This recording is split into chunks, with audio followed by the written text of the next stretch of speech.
This is definitely going to nullify what I was thinking with the dollar index. We're still very much at this key level. It is looking in the short term relatively bearish just because of the beat in wages and the beat in NFP. That shows the cooling, and it's been aggressively pushing lower. Let's see what we get in terms of NFP. Here it comes.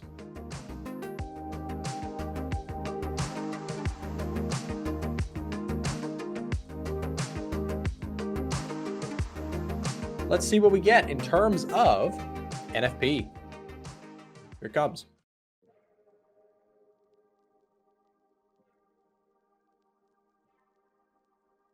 All right, and the S&P dropping here initially. Gold down. Is my silver chart just frozen? What the heck? Very weird. Well, gold is coming down here, guys. 2020 trading, 2019.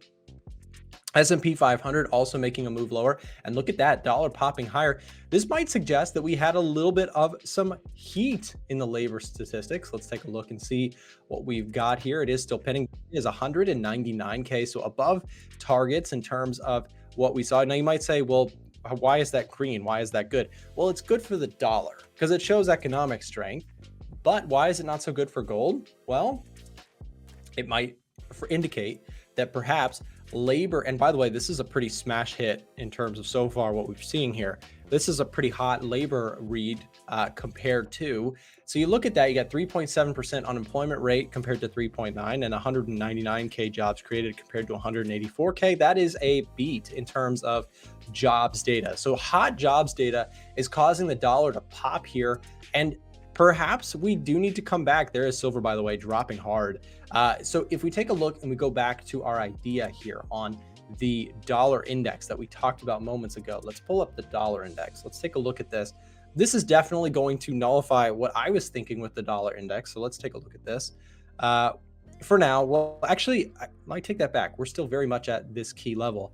104 has been the point that I think that the dollar rejects. Now, yes, we are seeing a pop on the dollar index here this morning. So price is coming up off the lows, rising, rising, rising. And now the question is, at these upper extremes, do you get the seller's reaction? Well, again, not helping us is the labor statistics here this morning as we got hotter than expected jobs.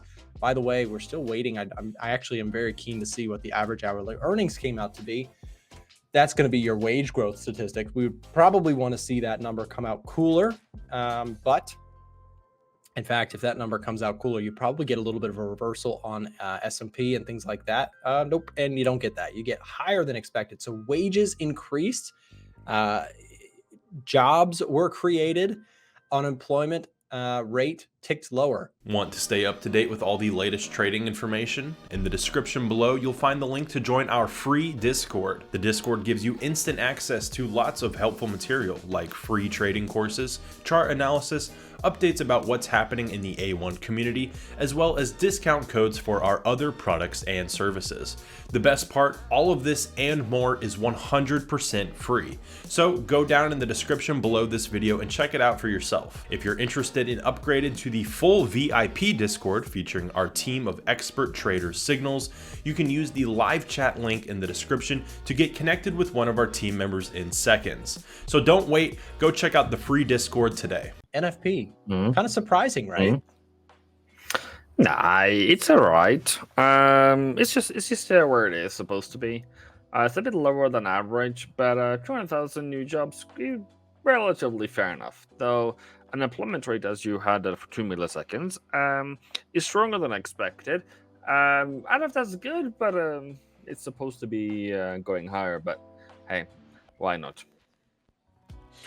Yeah, and it is interesting. I mean, 3.7%, that's a tick lower and definitely against the consensus. The thought process was jobs continue to cool, unemployment rate probably starts to rise. And so this tick lower is pretty. Also, by the way, you had hourly earnings also ticking higher. This is there was a delay in the average hourly earnings, at least on Forex Factory coming out for a second there. And I was like, if we see this number stay hot while this number cools, like this is kind of the inflationary read, right? The average hourly earnings rising or falling. So I was low-key hoping, I was like, come on, let's see maybe we got 0.2, maybe we got 0.1, but didn't quite get that. So all three numbers in the green. Frank, what do you think? Any initial reactions? And I know you also point along a lot of times to the trend of this stuff. So what do you think? Does this change any outlook on labor statistics stuff? Well, yeah, I think so. NFP, I could argue a bullish case for higher or lower, as in like beating or missing expectations, as long as inflation is doing what we need it to do. But I think it's the fact that wages came up again. So we're seeing an increase in earnings, hourly earnings for the average worker.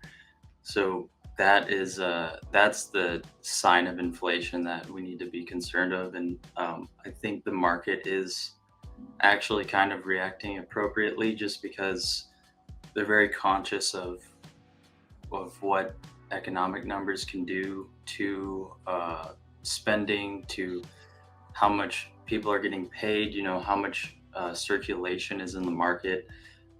So I think that the initial reaction is kind of justified, that we didn't want to see a higher percentage of hourly earnings. But NFP, it could be, as long as we have good jobs numbers, as long as inflation is coming down, that's what we want to see. So I think this is kind of a somewhat of a bearish case, but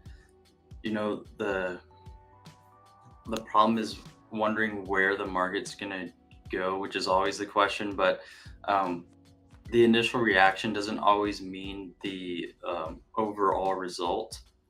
So I'm not entirely sure with this. I think this might be a bearish kind of sentiment, I guess, for risk on pairs. But the 2-year and the what's it called, UJ, kind of doing the same thing, the initial spike and then somewhat of a pullback right now. I think it's I think also keeping the Fed in mind. It's good that investors are like, well, we got to watch out for earnings was up, so we got to, or wages was up, so we got to watch out for that risk off sentiment. But I think the Fed is pretty clear in that sort of thing, hiking and raising interest rates isn't really what they want to do anymore. And some countries have even said that they can't really afford it at borrowing costs above 5%. So I guess we'll just see. But it is looking in the short term relatively bearish, just because of the beat in wages and the beat in NFP. But the trend overall, if we were to pull up Forex Factory on hourly earnings, is still not strong. It looks stubborn though. You see lower levels and then occasional spikes, and that's similar to NFP. But the expectations have been the same for almost a year, pretty much. Kenzo, of the indices, impressive move, by the way. Big drop, big pop on the S&P 500. The Dow mimicked the same kind of move, and the NASDAQ as well. Big drops here initially today off of NFP numbers, but the market jumped back. Fundamentally and technically, I guess, what are you thinking on any of the three? You've got NASDAQ pulled up. What do you think about NAS? Yes, yeah, I think we actually did give NFP too much attention, and I think the market is already decided already. I think whatever that we had, CPI, unemployment claims going back, all those economic events, they were like seriously not really good. So they did not really put any strength on the dollar. So everyone, it's just looking for a very nice weak dollar. And you can see by the stocks, mostly indices, they panic during NFPs and stuff like that. But this move here is quite smaller. And once the market opens in 28 minutes, we might still see a nice push to the upside. So I think this is a good sign to show that 80% or maybe let's say more than 50% of traders or investors, they think the dollar is still going to lose some momentum, because if it was stronger, we're going to see a proper sell there, but it's not happening. It's not happening. Sure. Yeah, no, and I think you're pointing out something about the NASDAQ in particular that I think is interesting. A lot of times people will look at something like indices and they will play that, oh, it's too high kind of move. But to reflect or mirror what we just talked about with Ivan's point about, okay, you have a big move, similar to Kiwi dollar, which, by the way, as you guys probably know as well, Kiwi dollar, typically a risk on asset, not perfectly, but generally moves in a lot of the same direction as perhaps a high risk asset like the NASDAQ. So we're seeing a similar move. We have these explosive moves higher in risk on sentiment, and now we're seeing a bit of consolidation. With the NASDAQ, similar to Ivan's point about waiting for that possible next move higher, as much as it sounds crazy, I think the only way I would actually look to add or build a position on NAS or US 30, I already have my S&P trade, but for me to add to one of these, I actually would need to see a breakout higher, not a big pullback lower. I mean, I would like a pullback, but not until, quite far away. So momentum trades can be really interesting. Ivan, do you think the same concept with NASDAQ applies, or just generally, I guess, stock indices? What are your thoughts? The slow burner is the one that always going to win. And though we are losing momentum now, though we're going into consolidation, you still can get the Christmas rally and the New Year's rally, right? But to be honest with you, we don't have lower lows. So, okay, until we have that, I guess we're still gonna stay in our position, still stay in the position of looking in for longs. But of course, if CPI next week comes out lower than expected, I think it's gonna go even higher. But actually, you made a really important point there, Ivan, too, about CPI next week.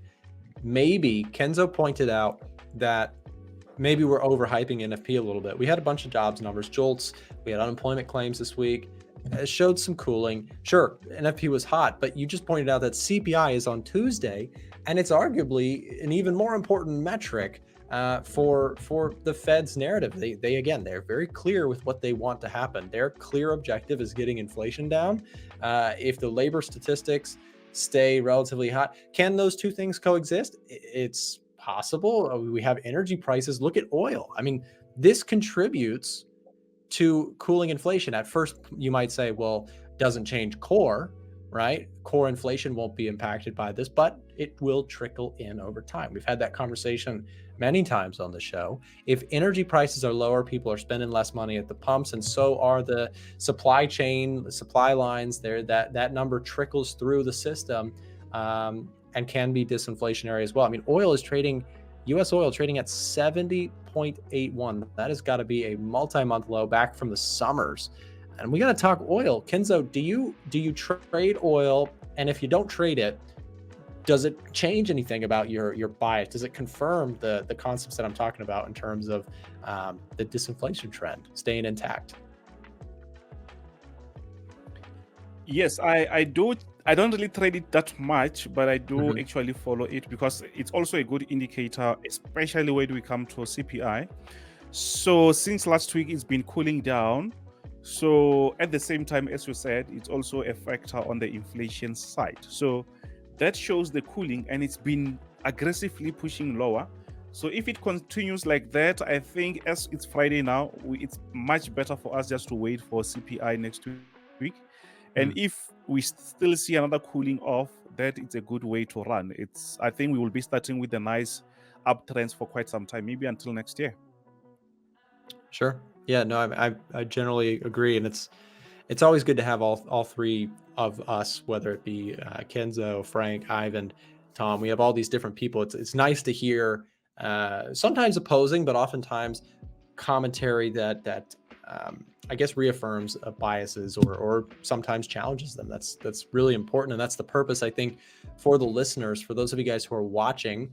I hope that these sessions where we bring on people like Kenzo, people like Ivan, who are knowledgeable in their skills, craft, they trade in their own ways, they have their own unique styles, but having like this coffee shop where we're able to chat markets on the internet, it really is a special thing. And I also think it is a very important thing to actually, everybody thinks kind of trading is like this like solo lone wolf adventure. And while it could be, I suppose, I think it's really valuable to speak with other traders, especially sometimes when they don't 100% agree with you. And I think it's a good thing. Don't forget to check out the links in the description if you want our broker recommendation, access to our free Discord, free Edge Finder, or want to chat with us on Telegram. Remember, you can watch us live in the markets every morning starting at 9:30 a.m. Eastern Time, and we have lots more free trading tools and content available on our website, a1trading.com. Thanks for watching.